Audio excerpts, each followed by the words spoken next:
Telangana assembly సమావేశాలు జరుగుతున్నాయి. Live ద్వారా చూద్దాం. If a member's name is mentioned, then that member has a right. Sir, let me clarify, sir. Sir, lastly, when Honorable Deputy Chief Minister Saab and the Leader of the House have spoken, that time they took the name of Savita Indra Reddy, Madam. So she has the right to clarify because her name was mentioned. So I think we should give her a mic and let the house continue, sir. Everybody can get a chance. This is my opinion, sir. We have to have our right also, sir. We also need to speak on the demand. They also have the right. Let the mic be given to them. They will speak for 1-2 minutes. Whatever clarification they want to have, they will have it. Then we can continue. BJP can speak, then I can speak, then CPI can also speak, and we can pass the appropriation bills. Very important, sir.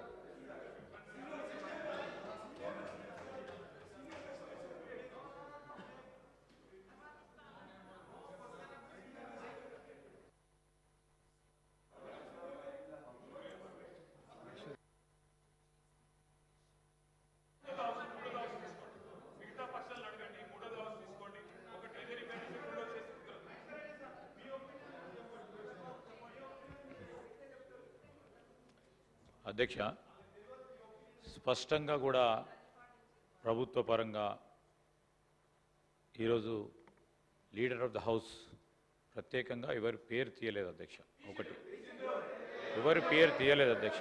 మొదటిగా వారు తర్వాత allegation చేసిన తర్వాత వారి పేరు తీసిన తర్వాత దానికి వారు ఆన్సర్ చెప్పడం జరిగింది. దానికి తగినట్టు వారు ఆన్సర్ చెప్పండి. నేనేమంటాను, మహేశ్వర్ రెడ్డి గారికి మీరు సమయం ఇచ్చారు. మహేశ్వర్ రెడ్డి గారు మాట్లాడదలుచుకోకుంటే మా తర్వాత మాట్లాడాలని డాక్టర్ వివేక్ గారికి ఇవ్వండి అధ్యక్ష. అధ్యక్ష, కృతజ్ఞతలు మీకు. నాకు ఈ అప్రోప్రియేషన్ బిల్ మీద మాట్లాడడానికి మీరు టైం ఇచ్చినందుకు మీకు కృతజ్ఞతలు. మీ అందరికీ తెలుసు, టీఆర్ఎస్ ప్రభుత్వంలో ఈ 10 సంవత్సరాలు ఏదైతే ప్రభుత్వం నడిపించినారో దీంట్లో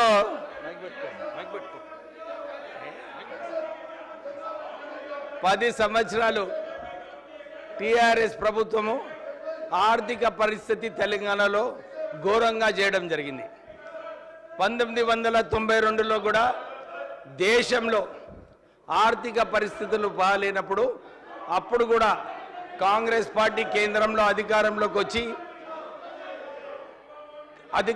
వచ్చి దేశ ఆర్థిక పరిస్థితిని సరిదిద్దుకోవడం జరిగింది. అప్పటి నుంచి ఇప్పటి వరకు ఎకనామిక్ రిఫార్మ్స్ తీసుకొచ్చిన తర్వాత కాంగ్రెస్ పార్టీ ఏదైతే నిర్ణయాలు తీసుకుందో ఆ నిర్ణయాలు తీసుకోవడం వలన మన దేశ అభివృద్ధి వాటలో రావడం జరిగింది.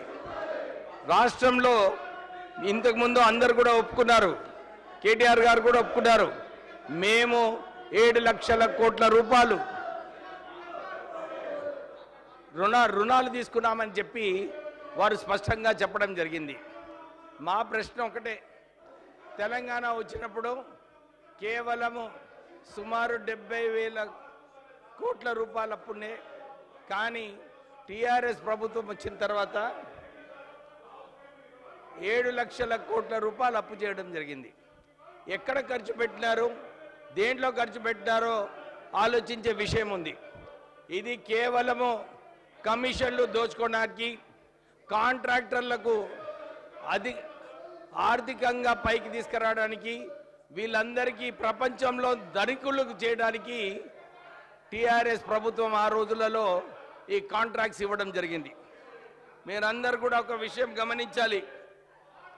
సోనియా గాంధీ గారు అప్పుడు ఏదైతే మాట ఇచ్చారో వారు అప్పుడు తెలంగాణ ఇస్తామని చెప్పి మాట ఇవ్వడం జరిగింది. దాని ప్రకారంగానే 2014లో తెలంగాణ ఇవ్వడం జరిగింది. అలాగే ఇప్పుడు కూడా రాహుల్ గాంధీ గారు మాట ఇచ్చారు, మేము రైతులకు రుణమాఫీ చేస్తామని చెప్పి వరంగల్లో మాట ఇవ్వడం జరిగింది. దాని ప్రకారంగానే గౌరవనీయులైన ముఖ్యమంత్రి గారు నిన్న ఇంకా ఇంతకుముందు జూలై 18 నాడు 2 విడతలుగా రుణమాఫీ చేయాలని చెప్పి 1,50,000 రూపాయల వరకు ఏదైతే రుణాలు ఉన్నాయో ఇవన్నీ కూడా మాఫీ చేయడం జరిగింది. వారు ఏదైతే మాట ఇచ్చారో ఆగస్ట్ 15 లోపున మొత్తము 2 లక్షల రూపాయలు రుణమాఫీ చేస్తామని చెప్పి మాట ఇచ్చారు. దాని ప్రకారంగానే ప్రభుత్వము రుణమాఫీ చేయడానికి సిద్ధంగా ఉన్నారు. మీరందరూ కూడా టీఆర్ఎస్ ప్రభుత్వం ఏదైతే మొదటి స్టెంట్లో రుణమాఫీ చేస్తామని చెప్పి 4 విడతలు అంటే సుమారు 5 సంవత్సరాలలో ఏదైతే మిత్తి వస్తుందో ఆ మిత్తి కూడా కవర్ చేసుకోవడానికి ఆ రుణమాఫీ చేయలేదు. కానీ ఇప్పుడు ముఖ్యమంత్రి గారు రైతులకు ఆదుకోవాలి, రైతులకు. ఎందుకంటే 2008లో కూడా అప్పుడు కాంగ్రెస్ పార్టీ కేంద్రంలో ఉన్నప్పుడు 70,000 కోట్ల రూపాయలు రుణమాఫీ చేసి రైతులను ఆదుకోవడం జరిగింది. అలాగే ఇప్పుడు కూడా రుణమాఫీ చేసి మన తెలంగాణ రైతులను ఆదుకోవడానికి రుణమాఫీ చేయడం జరిగింది. దాంతోపాటు రైతులను ఆదుకోవడానికి రైతు భరోసా కార్యక్రమం ఇప్పటి వరకు 4 మీటింగ్లు ఉప ముఖ్యమంత్రి భట్టి గారి ఆధ్వర్యంలో రైతుల వారి ఒపీనియన్స్ తీసుకొని ఈ రైతు భరోసా ఎట్లా ఇంప్లిమెంట్ చేయాలి. ఎందుకంటే ఇంతకుముందు ఏదైతే రైతు బంధు పేరుతో 80,000 కోట్ల రూపాయలు వారు ఖర్చు పెట్టారో దాంట్లో సుమారు 33,000 కోట్ల రూపాయలు అది కేవలము రైతులు ఎవరైతే ఉన్నారో రైతులకు పోకుండా కేవలము బ్యారెన్ లైన్ ఉండే వాళ్ళకి కూడా ఈ రైతు బంధు ఇవ్వడం జరిగింది. అప్పుడు మేమందరం కూడా డిమాండ్ చేశాము, కౌలు రైతులను కూడా ఆదుకునే బాధ్యత రాష్ట్ర ప్రభుత్వం అని చెప్పి అప్పుడు కూడా మేమందరం కూడా కేసీఆర్ గారిని అడగడం జరిగింది.